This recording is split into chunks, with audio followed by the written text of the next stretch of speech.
Assalamualaikum warahmatullahi wabarakatuh. Kita mulai dari kalimat ini. Saat kebijaksanaan menang, maka emosi yang akan kalah. Dan saat emosi menang, kebijaksanaan yang akan kalah. Dalam hidup, orang-orang yang mengambil keputusan dalam kondisi marah, emosi, kesel, dan sejenisnya, biasanya dihadapkan dengan kondisi yang tidak baik. Di sini kepemimpinan sedang diuji. Kalau Anda matang di area ini, maka Anda matang dalam kehidupan. Karena orang yang mampu mengendalikan emosi adalah orang yang mampu mengendalikan hidupnya. Dan kita akan bahas di materi kali ini.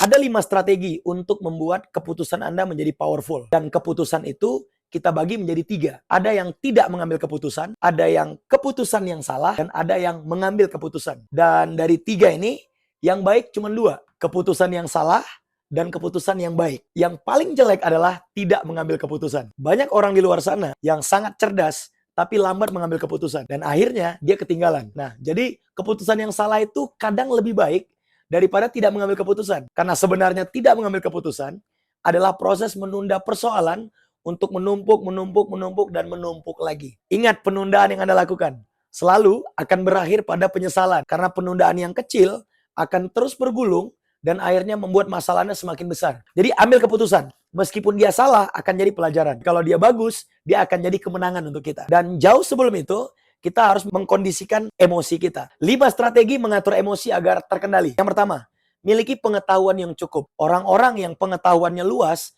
itu emosinya lebih terkendali. Karena dia tahu efek baik dan buruk dari keputusan yang diambil. Dan itu berasal dari pengetahuan. Yang kedua adalah pengalaman. Orang-orang yang matang dalam mengambil keputusan, biasanya adalah orang-orang yang punya pengalaman banyak. Dan pengalaman selalu ada dari keberanian Anda untuk bertindak dan keluar dari zona Anda yang sekarang. Jadi pengalaman itu sangat penting dan mematangkan kita. Yang ketiga, orang-orang yang kendali hidupnya itu tenang, itu biasanya memiliki visi jangka panjang. Dia tidak berpikir hari ini. Dia berpikir besok, 5 tahun lagi, 10 tahun lagi. Jadi keputusannya powerful. Keputusannya itu berorientasi ke masa depan yang jauh. Banyak dari kita yang lemah hidupnya, itu mengambil keputusan tergesa-gesa. Dan akhirnya salah. Kemudian terus bergulung. Boleh nggak mengambil keputusan cepat? Boleh. Tapi harus diiringi dengan pengetahuan. Dan pengetahuan ini adalah syarat wajib bagi orang-orang yang ingin matang dalam hidupnya. Yang keempat adalah circle. Orang yang mengambil keputusan-keputusan hebat biasanya dipengaruhi oleh lingkungan-lingkungan yang maju. Jadi mengambil pilihan untuk ada di lingkungan bijaksana juga menjadi penting. Saya bolak-balik mengatakan teman itu adalah nasib. Benar.